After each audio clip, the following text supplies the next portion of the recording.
En el programa anterior, el Palacio de Polentinos nos abría sus puertas para descubrir el Archivo General Militar, del que es sede desde 1993. Pero este edificio alberga muchos más tesoros, entre ellos el Museo de Intendencia. Hoy en Conexión Ávila conoceremos todos sus secretos. Coronel Perechao, hasta este momento hemos conocido solo la mitad del Palacio de Polentinos, que es el Archivo General Militar, pero tiene otro 50% muy importante. Ya lo creo, muy importante. Ese 50% significa que en 2011 se celebró el centenario del Cuerpo de Intendencia y con ocasión de dicha fecha, el entonces príncipe de Asturias, hoy su majestad el rey Felipe VI, inauguró el Museo de Intendencia del Ejército de Tierra. Desde esa fecha, nuestra obligación es conservar las raíces del Cuerpo de Intendencia, el conocimiento de sus integrantes y la relación con nuestra querida ciudad de Ávila y su patrona Santa Teresa de Jesús. Es un museo muy particular. El ejército tiene entre sus misiones, en la parte de los intendentes, 3 palabras que van a ser referencia de todo lo que vamos a ver: vivir, moverse y combatir. Entonces, es el ejemplo, es la historia de todo lo que tiene relación con la formación y el espíritu de los intendentes en esos cometidos. Nos visitan desde la inauguración del museo, nos han visitado como 407.000 personas. En 2019 es el año que más visitas tuvimos. Nos visitaron 55.000, 56.000 personas y el año pasado, ya con la pandemia, pues no está mal, tuvimos 20.000 visitas, con lo cual nosotros encantados de que se conozca nuestra historia y que los abulenses y todo el personal que visita Ávila conozca esta casa. Es muy bonito, por supuesto la visita es gratuita, no se cobra nada a nadie. Tengo la suerte de tener en este trabajo a compañeros con un entusiasmo pues total, y empeñados en que se conozca la historia del Cuerpo de Intendencia. Decíamos que después de la muralla y después de la catedral, este es, por así decirlo, el tercer monumento, sí, el tercer emplazamiento que más visitantes recibe. En 2019 era así. En 2020, con la pandemia, en la situación actual, no conocemos el dato, ni sería un dato homogéneo que no podríamos valorar, pero en condiciones normales hemos sido siempre, después de la muralla, efectivamente, y de la catedral, lo más visitado. Esto nos da un dato de la importancia de este museo, porque teniendo iglesias tan importantes en Ávila, Santo Tomás, San Vicente, otro tipo de museos, y este es el tercer centro más visitado. Pues nosotros nos alegra, agradecemos el interés de la gente por aprender, nunca es tarde para aprender y conocer la historia de todos, e indudablemente la historia de la Intendencia es parte de la historia del Ejército de Tierra y sus Fuerzas Armadas, y la historia de las Fuerzas Armadas no deja de ser historia de España, que debemos conocer todos. Y además, la historia de la Intendencia es historia de Ávila, porque la unión y el vínculo y la relación que ha tenido esta ciudad con la Intendencia también ha sido muy importante. Efectivamente, la historia de la Intendencia es la historia de Ávila. Esta calle lleva el nombre de uno de los directores de este centro, Vallespín. La calle que une el acuartelamiento, que se llama Academia de Intendencia y que tiene entre sus edificios el Palacio de Polentinos, con la santa, nuestra patrona, que es la patrona de la ciudad de Ávila, se llama Intendente Izpuru. Fue director de esta casa que propuso a la patrona, Santa Teresa, como patrona del Cuerpo de Intendencia. Pues yo creo que ha llegado el momento de conocer este museo, ¿le parece? Muy bien, pues vamos para allá.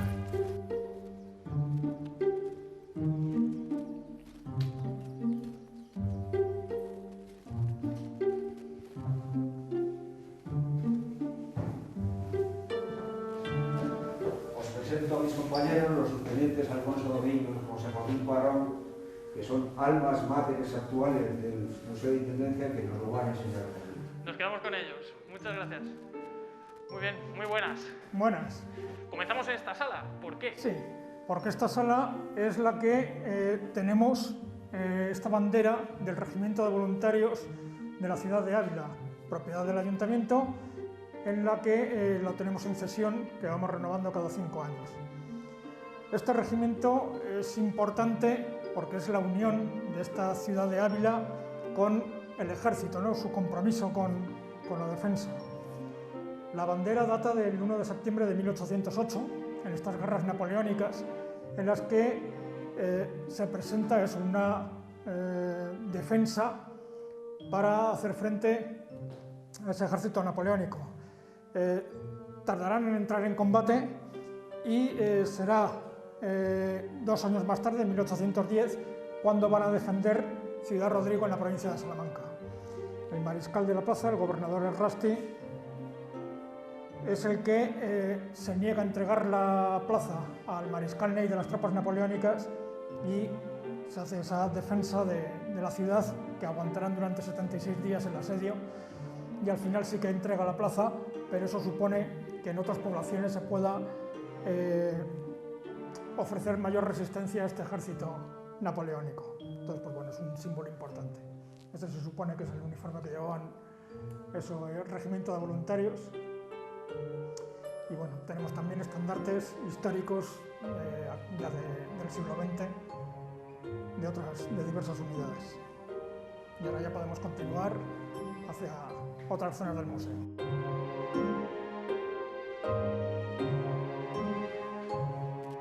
Muy buenas, Joaquín, ¿qué tal? ¿Qué tal? Muy bien.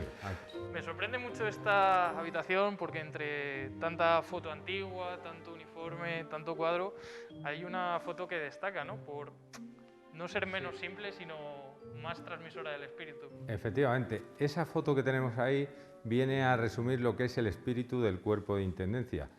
El cuerpo de intendencia es un cuerpo que tiene que funcionar en equipo, entre oficiales, suboficiales, para que esas misiones que decía mi coronel, que es la que debemos apoyar al ejército para que pueda vivir, moverse y combatir, hace falta un espíritu como este, en el que ahí se ve muy bien la media maratón de Ávila, todo el cuerpo de intendencia corriendo los 22 y pico kilómetros alrededor de las murallas al final para llegar con la bandera, esa bandera a la que nosotros damos ese soporte logístico, técnico, económico, administrativo, ¿no? Ese sería nuestro espíritu y es lo que queremos reflejar aquí. Pero aparte de eso, tenemos, ¿ves? Ahí la siguiente cuadro, se ve que pertenecemos al Instituto de Historia y Cultura Militar, del que es nuestro órgano superior, ¿no? Y a partir de ahí podemos empezar ya a ver el museo, nuestra historia.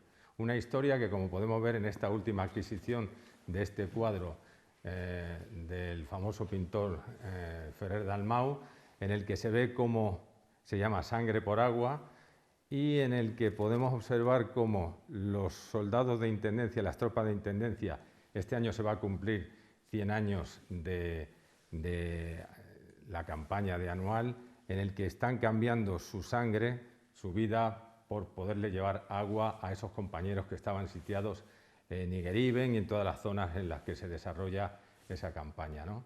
Ese sería este cuadro con el que le damos la bienvenida al visitante. A partir de ahí tenemos muchas cosas que contar, porque aunque llevamos 100 años de historia, desde 1911 como cuerpo de intendencia, acumulamos más de 500 años de experiencia, que es lo que veremos ahora a partir de las distintas partes del museo, ¿vale? Pues comenzamos, que 500 años son muchos. Joaquín, ¿y aquí empiezan esos 500 años de historia? Precisamente en esta representación de un tapiz que tenemos ahí. Efectivamente, hicimos una recreación o una caricatura de ese tapiz para poder contar nuestros orígenes, ¿no? Sobre el año 1503 los reyes católicos establecen lo que se llaman unas reales ordenanzas para poder controlar su hacienda, ¿no? Para ello se hacía una cosa que se llamaban alardes durante la Edad Media, y un alarde básicamente es un desfile que se pasa delante de unos señores, ¿no? En el ejército nos gusta contar que las cosas son bastante simples. Si llevas una lanza eres un lancero, si llevas un fusil, un fusilero. Aquí había unos señores que controlaban a toda esta gente que pasaba dentro de este alarde. La palabra alarde viene a decir yo alardeo de algo, y esos señores que están controlando este alarde luego me van a pagar con arreglo a lo que yo alardeo. Si resulta que tengo un caballo, me van a pagar X ducados o maravedís o lo que fuera por ese caballo. Bien, pues estos señores que controlaban esto son los primitivos oficiales del cuerpo de intendencia, y eran tres. Había uno que los veía, un veedor, otro que los contaba, un contador, y otro que les pagaba, un pagador. De tal forma que veedores, contadores y pagadores van a formar ese embrión de lo que en un futuro se llamaría el cuerpo de administración militar. Ese cuerpo de administración militar estaría compuesto por veedores, contadores y pagadores. Los veedores se acabarán llamando con el tiempo interventores, los interventores que tenemos de cuentas y tal, que hay en la administración pública. Y los pagadores y contadores serían los de intendencia. De tal forma que nuestra historia empieza por el año 1503, en 1875 va a llegar aquí la Academia de Intendencia, en 1911 este cuerpo se va a dividir en dos, por un lado esos veedores que van a ser los interventores y por otro lado los contadores y pagadores que serán los de intendencia. No sé si con esto hacemos un mínimo resumen de toda nuestra historia de estos 500 años, ¿no? Y aquí es lo que hemos reflejado en este cuadro, ¿no? Un ejército que va pasando delante de esos veedores, pagadores y contadores que les van a ir controlando la hacienda del rey, ¿vale? Aquí en escasos metros se produce como un viaje temporal, ¿verdad? Sí, efectivamente, esto es lo que se llama en muchos museos la línea del tiempo. Te puedes encontrar un montón de paneles con muchas fechas y tal, pero nosotros lo hemos querido resumir a nuestros uniformes. ¿Cómo ha evolucionado el uniforme del ejército español? Pues desde la época de los romanos hasta el último soldado que hizo el servicio militar hace 20 años, ¿no? De tal forma que aquí podemos ver los orígenes de dos palabras importantes como son sueldo y salario, que era con lo que le pagaban, primero les pagaban con sal a los soldados romanos, y de ahí vino la palabra salario, y cuando se hartaron de cobrar en sal, empezaron a cambiarlo por el solidus aureus, que era una moneda en oro, y de ahí vino solidus, solidatus, soldatus, soldado. Sueldo y salario son dos palabras que el cuerpo de intendencia va a gestionar pues, desde la época de los romanos hasta nuestros días. Me gustaría que vierais aquí, este es nuestro emblema, el sol y las palmas. El sol, que es la fuente de vida, de todo lo que necesitas suministrar a ese ejército para que pueda vivir, moverse y combatir, y las palmas, que pueden ser ese símbolo que representa el sacrificio de, como hemos visto antes con los mulos, ¿no? Que tú tienes que muere más gente apoyando al ejército que casi los que están combatiendo, ¿no? Ese es nuestro emblema. Y lo que podemos ver aquí es cómo ha evolucionado el uniforme, pues a partir de la época de los tercios de Flandes. Tenemos un fusil en el que salía más fuego por detrás que por delante, necesitaban un gran sombrero para no quemarse la vista. Llegamos al siglo XVIII y se acaban de inventar los uniformes, el fusil ya se ha perfeccionado y ese gorro de ala ancha se tiene que empezar a doblar y se transforma en un tricornio. Podíamos enfocar también la época napoleónica. Napoleón está harto de ver cómo sus soldados se limpian la boca con la bocamanga y les va a colocar esos 3 botones para dificultarles la labor. O sea, con esto nos gusta contar un montón de anécdotas dentro del museo para que la gente vea cómo ha evolucionado el uniforme de una época en la que me interesa que me vean a una época como la que yo voy ahora, que me interesa pasar lo más desapercibido posible, ¿no? Esa es la idea de nuestro museo, el contar, ya que somos un museo de intendencia, el relacionar el uniforme con la evolución en el tiempo que ha tenido el mismo, ¿no? Y ahí acabaríamos con el soldado que hizo el servicio militar, que se cumplen ahora 20 años de la finalización del servicio militar, y todo esto lo contamos por lo siguiente, porque el cuerpo de intendencia desde Roma hasta nuestros días lo único que ha hecho ha sido suministrar todo aquello que necesitaba el ejército, insisto, para que pueda vivir, moverse y combatir. Esa es nuestra misión, ¿no? Y ahora, ¿cómo lo hemos hecho? Lo vamos a ver en las siguientes salas del museo y será mi compañero el que os lo cuente. Nos quedamos con él. Muy bien. Alfonso, volvemos contigo. ¿Qué es esta sala?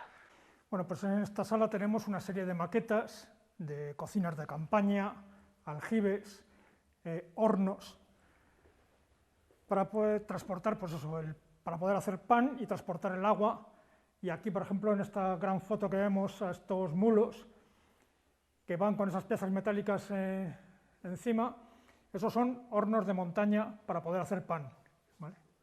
Entonces, pues bueno, es con el conductor, el acemilero, el que tenía que llevar esos suministros para poder abastecer a las tropas.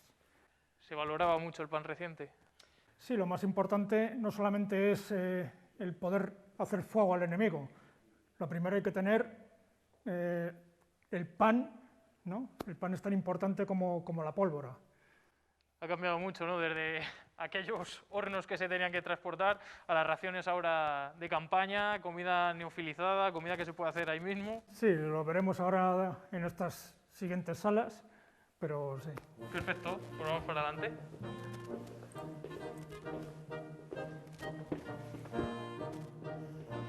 Bueno, por las funciones del cuerpo de intendencia es un poco como las madres. Hay que dar de comer, vestir, proporcionar alojamiento con las tiendas de campaña, y para ello teníamos nuestros talleres en los que se confeccionaban esos uniformes o tiendas de campaña. Ahí, por ejemplo, hay una foto de las maniobras que hacen en 1894 de panificación desde el Pradillo. Por eso se ve al fondo la ciudad con la catedral, ¿no? Y en estas pruebas en este caso de vestuario, pues bueno, esa bota que hemos visto antes, cómo estaría despiezada para que se cumplan unos requisitos técnicos todo el material que se adquiere, ¿no? Aquí en este otro lado, por ejemplo, tenemos un antiguo dinamómetro en el que se medía a ver cuántos kilos de presión aguanta el tejido antes de que rompa. O en la actualidad, que tenemos este tipo de uniformes, este es el modelo árido y el que yo llevo sería el modelo boscoso.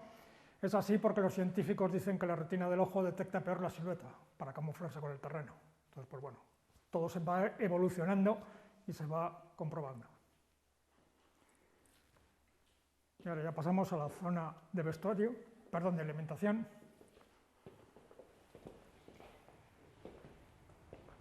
Aquí en la sala de alimentación, pues este es lo que tendría el pelotón de carnización, desde la adquisición al ganadero de las cabezas de las reses que fuera. Lo primero habría que marcarlas, por la puntilla para matarlos, el soplete para quitarles el pelo o los diversos cuchillos para el despiece del ganado y poder comer filetes de carne, ¿no?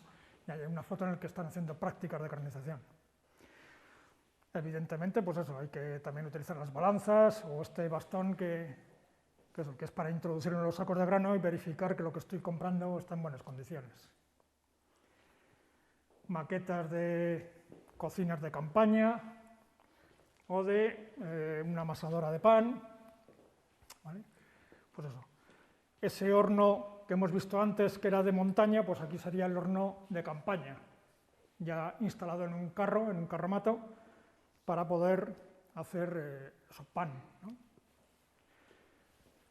Y por último, pues pasaríamos a las raciones de previsión actuales, en las que vienen con esta especie de horno, con esa pastilla de combustible sólido, para poder calentar la lata de fabada o de albóndigas, con pastilla potabilizadora de agua. Y también tenemos menú para musulmanes, porque están incorporados en nuestro ejército. Entonces, pues bueno. Y aquí vuelve la historia de Ávila, me quedo con Joaquín. Joaquín, en esta sala empieza la historia de la Academia de Intendencia. Efectivamente. Deberíamos irnos hacia el año 1853, en el que el general Mata y Alós decide, o empiezan a decidirse, que ya el soldado necesita un apoyo logístico más moderno, y crean lo que se llama ese cuerpo de administración militar. Para crearlo van a tirar de esos tres, ¿te acuerdas de los tres primeros que hemos visto en el primer cuadro, ¿no? El pagador, el veedor y el contador, y con esos tres elementos van a hacer ese cuerpo de administración militar. Ven que la cosa funciona, va a haber todas las guerras de África con el general Prim y toda esta época, y dicen, bueno, pues vamos a crear un cuerpo de oficiales. Y en 1875 deciden crear ese cuerpo de oficiales de administración militar, no en cualquier sitio, sino en Ávila. Ahí me gustaría que vierais esas láminas que tenemos ahí. Este cuerpo vino desde Madrid, que estaba instalado en la Plaza de los Mostenses, vino al Palacio de Polentinos, que en aquella época se había comprado este palacio para instalar aquí el ayuntamiento y al final se acabó cediendo al ejército. Luego veremos unos documentos interesantes de esa cesión, ¿no? Este cuerpo, como os contaba antes, va a estar hasta el año 1911, en el que ese cuerpo se va a dividir en dos. Ese cuerpo de administración militar, por un lado va a haber los intendentes, que serían los pagadores y contadores, y por otro lado los interventores, porque no quedaba bien que el propio cuerpo se interviniera en las cuentas a sí mismo, que son esos veedores, serán los interventores, ¿vale? En el año 31, cuando llega la República, va a mandar la Academia de Intendencia, junto con la de Caballería e Infantería, a Toledo, junto con el museo que teníamos. Había un museo, este museo de ahora es muy moderno, porque se perdió durante el asedio al Alcázar de Toledo en el año 36. Cuando acaba la Guerra Civil, van a volver a Ávila y en el año 92 el cuerpo se reestructura y deja de ser un cuerpo, llamémosle, que tenía un aspecto más logístico, para pasar a ser un cuerpo más administrativo, de tal forma que en la Academia de Zaragoza en 2 años se formarán aquella gente que tenga el título de Derecho Empresarial, esa gente se presentan a ese cuerpo de intendencia y en 2 años ya salen oficiales, porque hubo una reestructuración del cuerpo en esa época, ¿vale? Y esta sería nuestra historia, y esta sala está dedicada a esos estudios que hacían los cadetes pues desde 1875 hasta el año 1992, incluido el salón, el sillón del barbero, que era donde, como decía el coronel antes, todos nos hemos cortado el pelo aquí.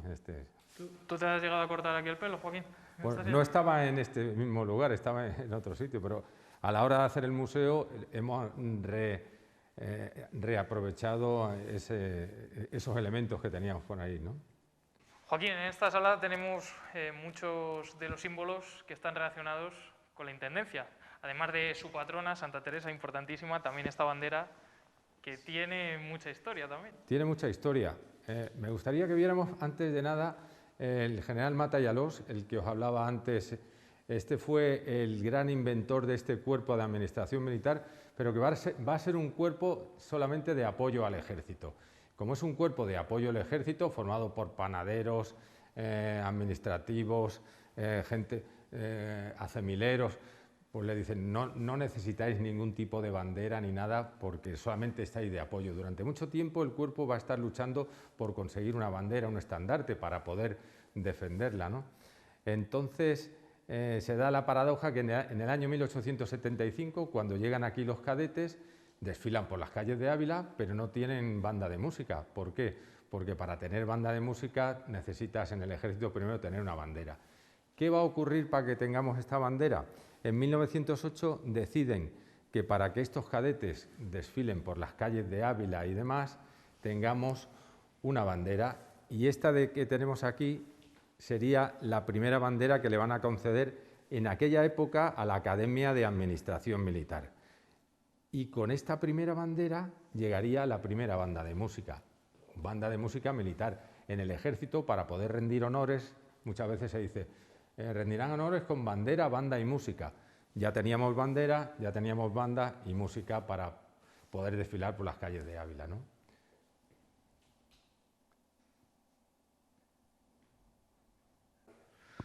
Joaquín, ¿qué significa este soldado a caballo? Esta es una sala muy importante para nosotros porque la hemos denominado Así se gana un estandarte.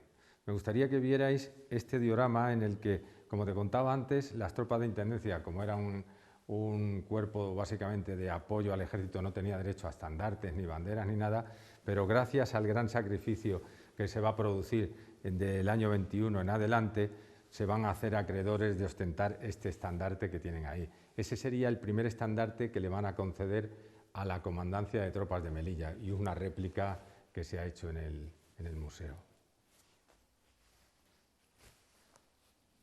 Nos encontramos en la sala de logística.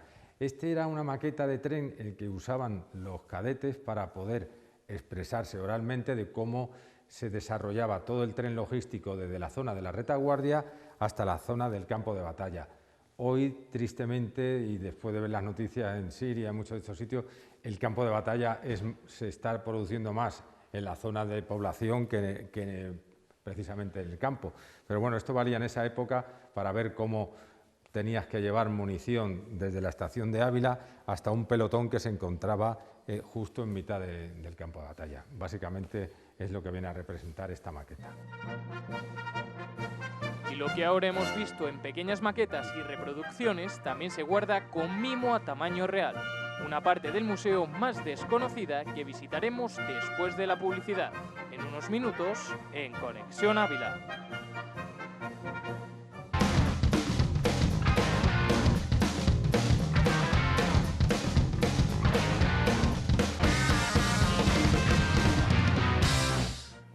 Joaquín, y ahora estamos en una parte que no suele ver todo el mundo que acude a vuestro museo. Lo que antes hemos visto en pequeñas maquetas, aquí lo estamos viendo a tamaño original.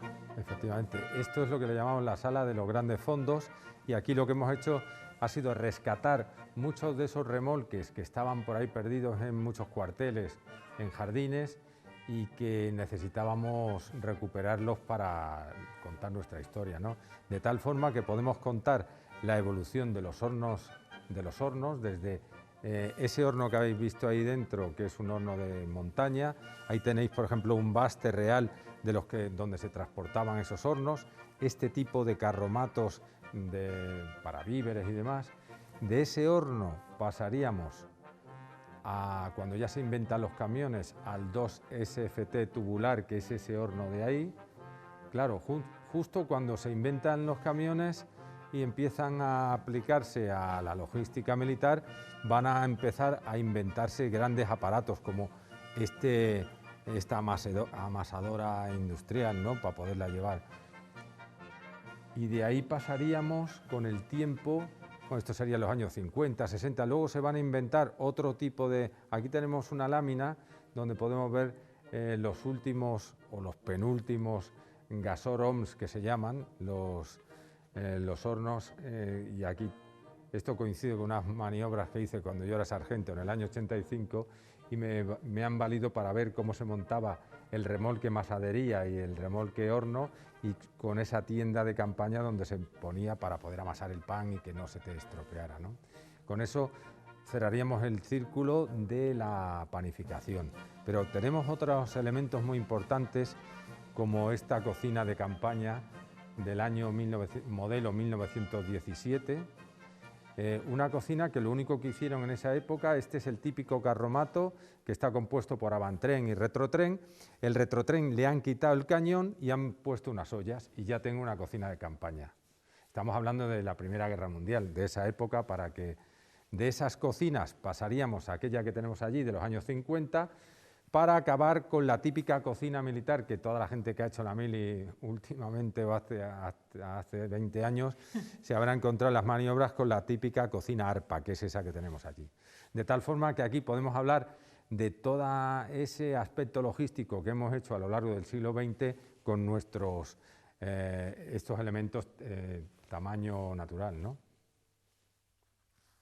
Alfonso, nos encontramos ahora en la zona noble de esta Academia de Intendencia. De hecho, nos encontramos en la Galería de Promociones. Sí, correcto. Es una zona nueva que estamos ampliando. Nos han proporcionado recursos y entonces estamos ahora en esta fase de ampliación. Todavía está, pues eso, con alfileres, ¿no?, porque hay muchas cosas que mostrar, pero queremos dedicarlo, pues eso, de una forma más exclusiva a estas promociones de estos alumnos que pasaron por aquí, por la Academia. ¿Desde qué año? Desde 1875 era Academia de Administración Militar, 1911 ya era Academia de Intendencia, hasta 1992, que es cuando se cerró. Además, aquí vemos una buena muestra de los uniformes que han llevado las distintas promociones. Sí, bueno, este sería un uniforme de gala, pero esos son más históricos, ese sería del Regimiento España, ¿vale? Y ahí, pues eso, también de los granaderos, ¿no? O sea, hay aquí todavía hay una variedad y todavía no está de una forma homogénea distribuido. Le estoy dando forma todavía. Exactamente, correcto. Además, en este piso de arriba de esta Academia de Intendencia vemos otras partes muy interesantes, ¿no?, como la galería histórica, el salón de actos. Sí, efectivamente. Ahora vamos a hacer una visita por allí para que veáis esas partes del edificio. Si nos puedes decir qué hay en la galería histórica, qué hay en el salón de La actos. galería histórica es donde estaba ubicado el coronel director del centro, con, pues eso, con su mobiliario, y ahí también tenemos estandartes antiguos, y en el salón de actos es donde se hacen las presentaciones o conferencias cuando se emite algún acto social, pues invitan a las autoridades, pues se hacen ahí los eventos. Alfonso, y no hay mejor manera para despedir un reportaje que con este cuadro, con un cuadro de estas características como el que tenemos ahí. Sí, es un cuadro de 1901, pintado por un guardia civil, Víctor Morelli, Premio Nacional de Bellas Artes, en el que se representa esos valores del cuerpo de intendencia también, en el que este oficial que vemos aquí a mano derecha del cuerpo de administración militar defiende con su vida la caja de caudales que llevaba ante el ataque de los carlistas en la ciudad de Alpens, en el norte de la provincia de Barcelona. Entonces, pues bueno, ahí representa ese espíritu también de combate y de lucha para cumplir su objetivo. Alfonso, nos vamos a tomar un café, que yo creo que nos lo hemos ganado. Muy bien. Vámonos.